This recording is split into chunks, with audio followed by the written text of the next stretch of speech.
오늘 말씀은 제가 나를 위해 울어주는 사람이 있는가 라는 제목으로 말씀을 준비했습니다. 오늘 마태복음 23장 37절에 있는 말씀이 예수님께서 그 예루살렘을 보시면서 우시는 장면입니다. 자신의 눈물로 탄식하시면서 그 기도하시는 장면인데, 이 말씀 가지고 또 오늘 저희들이 은혜 받길 원합니다. 내가 고통 가운데 있을 때 나를 위해 울어줄 사람이 있습니까? 내가 인생에서 방황하고 있을 때 나를 위해 금식하고 철야하면서 기도해 줄 사람이 있습니까? 저에게는 할머니와 어머니가 그런 분이십니다. 할머니는 지금 천국에 계십니다.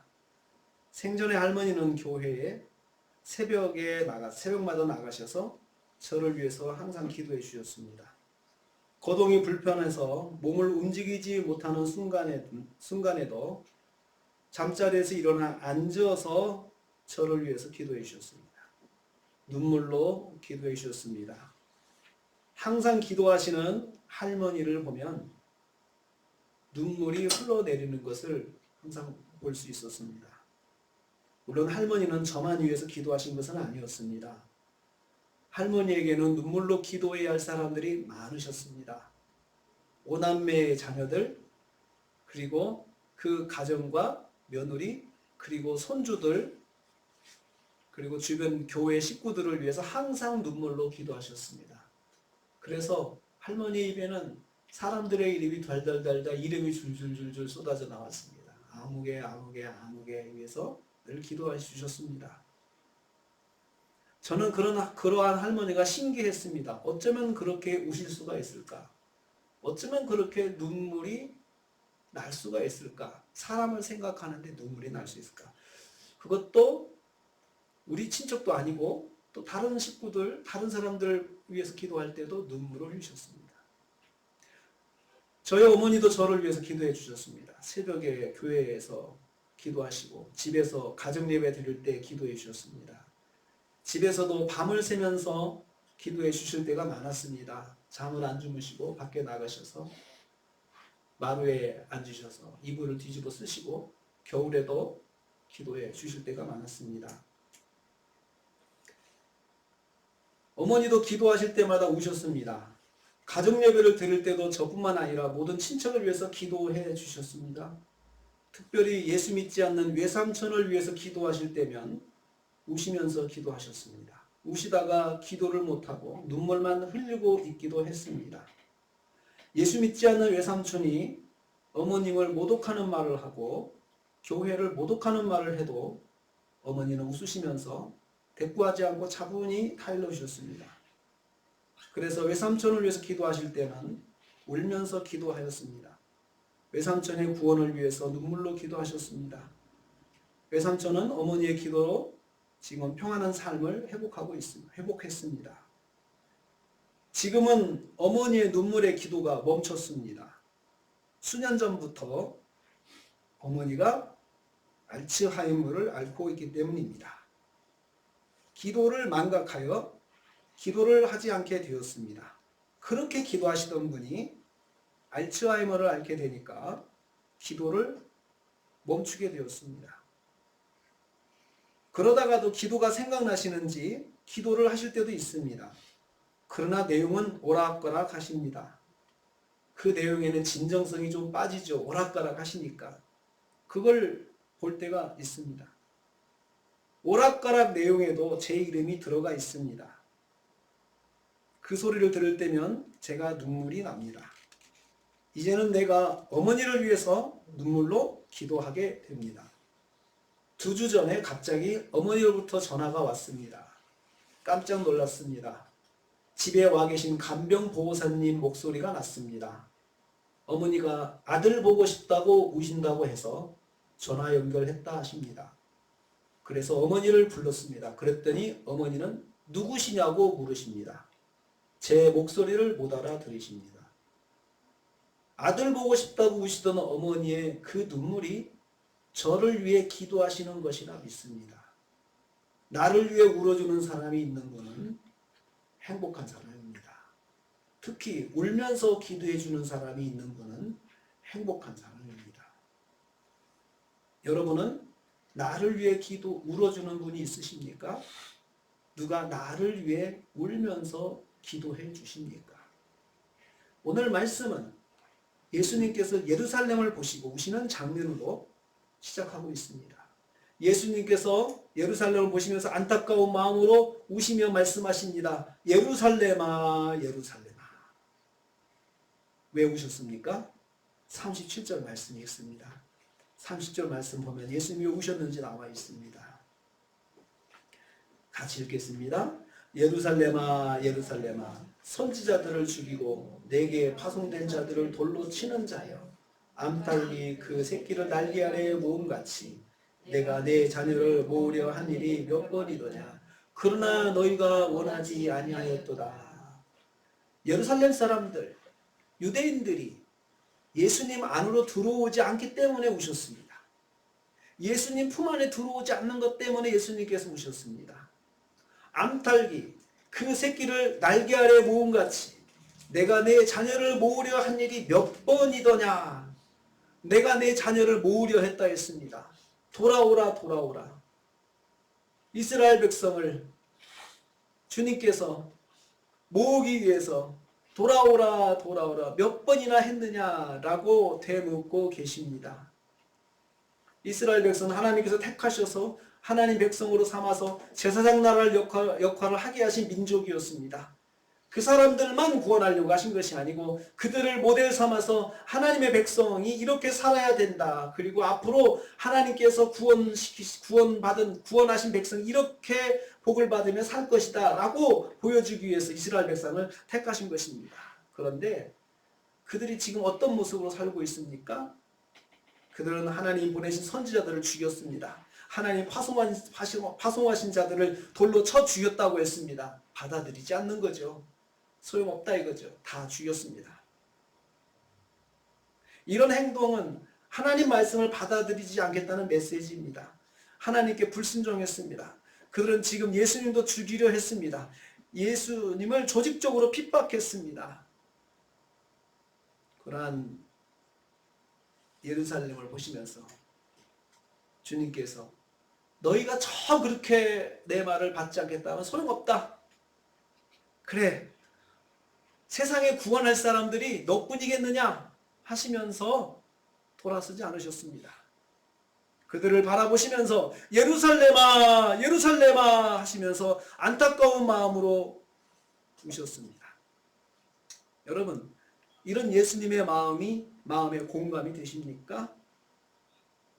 나는 포기하지 않고 있는데, 나는 그 심령을 위해서 기도하고 있는데, 나는 그 심령의 구원을 위해서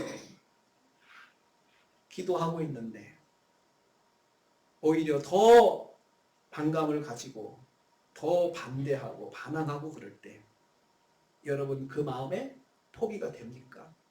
더 안타깝죠. 왜요? 사랑하는 사람은 포기가 안 됩니다. 주님은 하나님의 자녀인 우리가 예수님 안으로 들어오기를 지체할 때 눈물로 부르십니다. 두 번째로 왜 우셨습니까? 38절 말씀입니다. 같이 읽겠습니다. 보라, 내 집이 황폐하여 버려진 바 되리라. 황폐화된 예루살렘의 미래를 보셨기 때문에 우셨습니다. 지금 이들은 못 보지만 예수님은 조금 후에 있을 미래를 보셨습니다. 이들이 하나님의 심판을 받아서 황폐화될 텐데, 지금이라도 돌아오면 그 심판을 면할 텐데 그들이 돌아오지 않기 때문에 주님께서 우셨습니다. 하나님의 심판을 받아 멸망의 길을 가게 될 것을 안타깝게 여기시기 때문에 우셨습니다. 실제로 예루살렘은 로마의 티투스 장군에 의해서 서기 70년에 황폐화되었습니다. 황폐화되었습니다. 예수님께서 이 말씀을 하시고 나서 40년 후에 이 일들이 일어났습니다. 성전이 파괴되고 유대인들이 추방되어서 2000년 동안 세계 곳곳에 유리하는 민족이 되었습니다. 그리고 핍박받는 민족이 되었습니다. 박해받는 민족 되었습니다. 유대인들을 얼마나 세계인들이 미워하는지 모릅니다. 그래서 가는 곳마다 굳은 일만 시키고 나쁜 일만 시키고 그리고 그들을 죽이고 학살하고 그런 파멸의 삶을 살게 되었습니다. 멸망이 코앞에 다가온 줄 모르고 하나님 앞에서 교만하고 하나님 말씀에 불순종하는 하나님의 백성을 보시는 예수님의 마음이 얼마나 안타까우셨겠습니까? 마음이 타들어갈 정도로 안타까우셨을 것입니다. 그래서 주님은 피를 토하는 심정으로 그들을 향해서 외치셨던 것입니다. 예루살렘아, 예루살렘아. 이 부르심 속에 모든 문장이 다 들어있습니다. 말이 필요 없습니다. 얼마나 안타깝다 이거죠. 정말 안타깝다 이거죠. 멸망의 길로 달려가는 하나님의 백성을 보시면서 주님은 통곡하십니다. 통곡하십니다. 예수님은 이러한 예루살렘이 구원받게 하기 위해서 세상에 오신 분이십니다. 예루살렘뿐 아니라 세상 사람들이 구원받고 멸망치 않게 하려고 세상에 오신 것입니다. 요한복음 3장 17절 말씀에 이렇게 말씀하고 있습니다. 하나님이 그 아들을 세상에 보내신 것은 세상을 심판하려 하심이 아니요 그로 말미암아 세상이 구원을 받게 하려 하심이라. 예수님을 믿고 구원받게 하시는 것이 예수님이 세상에 오신 목적입니다. 이것을 하나님의 구원 계획이라고 말합니다. 이스라엘이 하나님의 구원 계획을 받지 않아 예수님께서 안타깝게 부르짖고 우십니다. 예루살렘아, 예루살렘아. 하나님은 우리에게도 예수님 보내셨습니다. 하나님께서 우리를 사랑하시기 때문입니다. 사랑하셔서 우리가 구원받아 하나님 백성이 되기를 원하십니다. 하나님 백성이 되어 영생 없는 삶을 살기를 원하십니다. 요한복음 3장 16절 이렇게 말씀하고 있습니다. 잘 아는 말씀이죠. 하나님이 세상을 이처럼 사랑하사 독생자를 주셨으니 이는 그를 믿는 자마다 멸망하지 않고 영생을 얻게 하심이라. 하나님이 나를 사랑하셔서 가장 소중한 독생자를 세상에 보내셨다 했습니다. 하나님께서 나를 독생자보다 사랑하신 것입니다. 독생자를 희생시키셔서 나를 구원하신 것입니다. 이렇게 사랑하신 것은 예수님을 믿고 영생을 얻게 하려 하심이라 했습니다. 영생의 삶을 위해서 예수님을 믿는 것입니다. 이스라엘 민족은 간혹 믿는 사람이 나왔지만 민족이 돌아오지 않아서 결국 민족의 심판을 받았습니다. 하나님께서 택하신 민족을 심판하시는 마음이 얼마나 아프셨겠습니까? 심판을 하셔야 된다는 건 하나님의 공의입니다. 만약에 내 자식이니까 죄를 져도 가만히 놔둔다 그러면 공의롭지 않죠. 내 자식이 더 죄를 지면 더 마음이 아픈 거죠. 공의로우신 하나님은 심판을 공정하게 하셔야 했기 때문에 그 민족을 심판하신 것입니다. 나를 위해 울어주는 사람이 있습니까? 나의 구원을 위해서 울어주는 사람이 있습니까? 그 사람은 행복한 사람입니다. 우리가 기억해야 할 사실이 있습니다. 예수님께서 나를 위해 우시고 성령께서 나를 위해 우신다는 말씀입니다. 로마서 8장 26절 말씀에 이렇게 기록하고 있습니다. 이와 같이 성령도 우리의 연약함을 도우시나니 우리가 마땅히 기도할 바를 알지 못하나 오직 성령이 말할 수 없는 탄식으로 우리를 위하여 친히 간구하시느니라. 성령이 말할 수 없는 탄식으로 우리를 위해서 기도해 주신다고 했습니다. 우리가 기도할 수 없을 때, 우리가 기도하지 아니할 때, 우리가 하나님 앞에 서지 않을 때 성령께서 말할 수 없는 탄식으로 우리를 위해서 기도하신다는 말씀이죠. 여기서 말할 수 없는 탄식이라는 말이 안타까운 마음으로 울면서 기도하는 것을 말합니다. 정말로 사랑하는 사람한테는 눈물이 나오죠. 사랑하는 사람이 곁길로 갈 때, 사랑하는 자녀가 곁길로 갈 때, 사랑하는 사람이 정도에서 벗어날 때 여러분 얼마나 마음이 아픕니까? 말을 해도 그것이 전달이 되지 않을 때 눈물밖에 나올 수가 없습니다. 기억하십시오. 하나님께서 나를 위해 눈물로 기도하신다는 사실입니다. 내가 하나님의 백성, 사랑하는 자녀일 때 하나님 나를 구원하셨다면 하나님 나를 위해서 계속해서 눈물을 흘리십니다. 어떻게 하면 눈물의 기도에 반응하는 것입니까?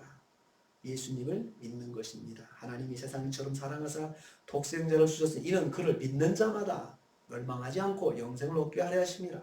이는 그를 믿는 자마다 영생을 얻는다 했습니다. 믿음이 주님의 눈물에 보답하는 것입니다. 먼저 믿는 것이 전부입니다.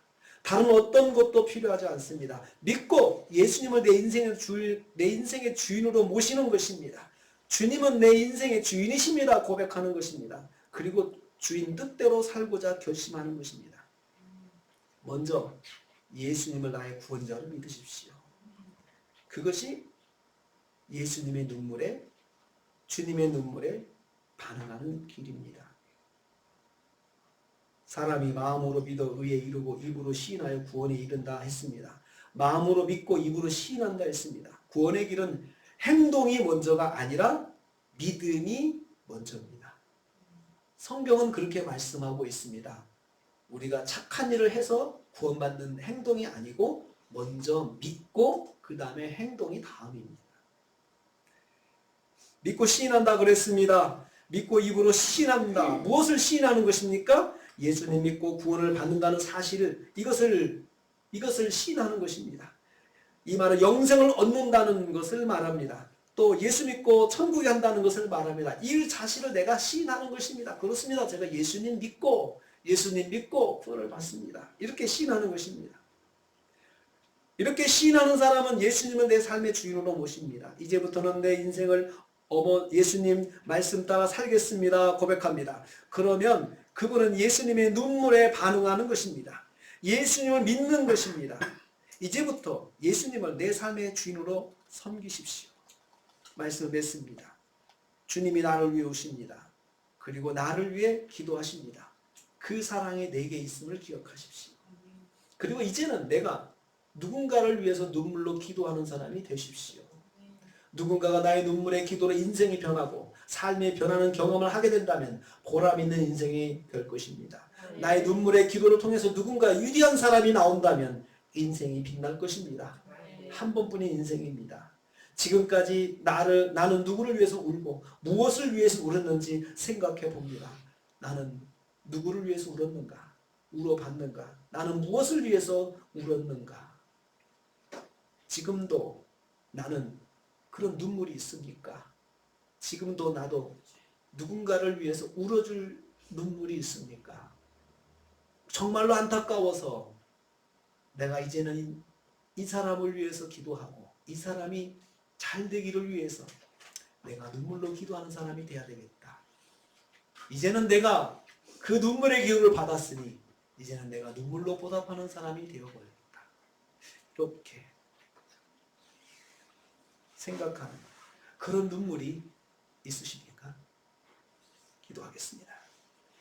주님, 구원을 위해 눈물을 흘리신 주님을 보았습니다. 우리에게도 주님의 눈물이 있음을 알았습니다. 주님을 내 구주로 믿고 내 삶의 주인으로 모시고 살게 하옵소서. 그래서 나도 누군가를 위해 울고 인생의 변화를 이끌어주게 하옵소서.